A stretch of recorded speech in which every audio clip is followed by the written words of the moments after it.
রান্না করব। এখানে আমার হাফ কেজির মতো খুদ আছে। এখানে আমি দেখাচ্ছি এই খুদটা, এটা বাড়ির ধানের খুদ, এটা কোনো কেনা খুদ নয়, যেন হালকা একটু কালো কালোই থাকবে।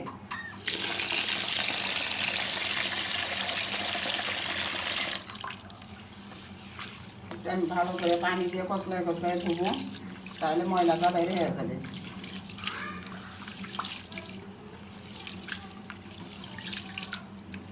এটা অনেকবার ধুতে হবে।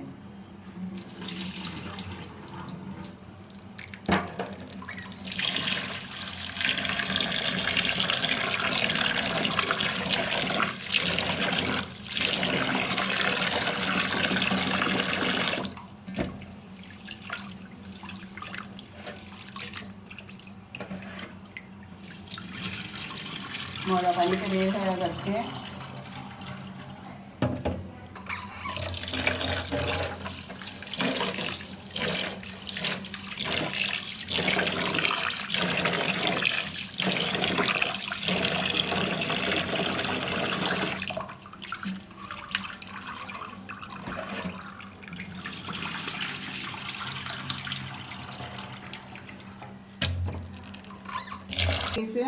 এখন আমি এটা ঢেলে দিচ্ছি।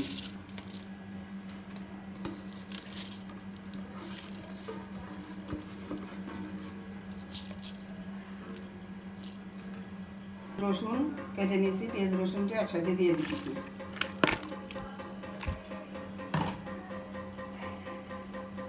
এখন আমি কাঁচামরিচ দিয়ে দেবো।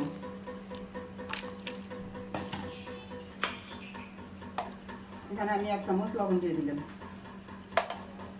তেল দিয়ে দিচ্ছি।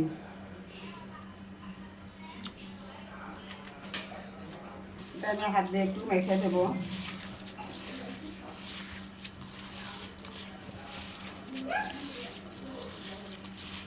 এখানে আমি আলাদা অন্য কোনো মশলা দেবো না। এটা ভাত পোলাইয়ের মতোই হবে, ঝরঝরা, কিন্তু এটাতে কোনো আলাদা এক্সট্রা কোনো মশলা দেওয়া হবে না।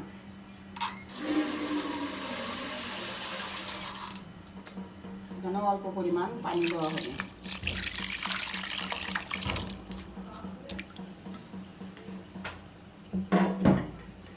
বসে দিলাম।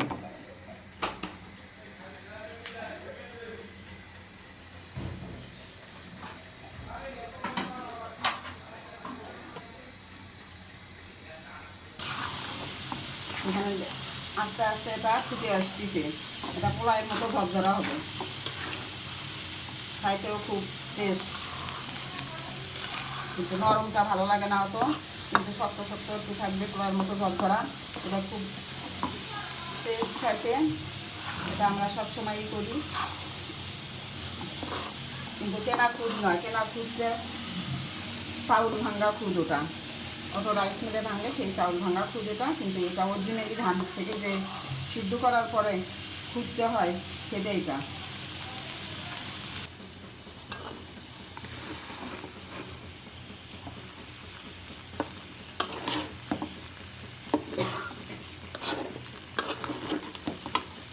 খুদের ভাত আমার প্রায় ফুটে গেছে, আর একটুখানি ফুটবে। কিছুক্ষণ পর আমি নামিয়ে নেব খুদের ভাতটা, আর একটু ফুটে আসবে। হয়ে গেল আমার খুদের ভাত রান্না। এবার আমি পরিবেশন করার জন্য দেখাবো। দেখছেন ভাতটা কত সুন্দর হয়ে গেছে, ঝরঝরা হয়ে গেছে, পোলাইয়ের মতো হয়ে গেছে। এটা এইভাবে রান্না করতে হয়। অনেকেই হলুদ দিয়ে দেয়, আমরা হলুদ দিই না।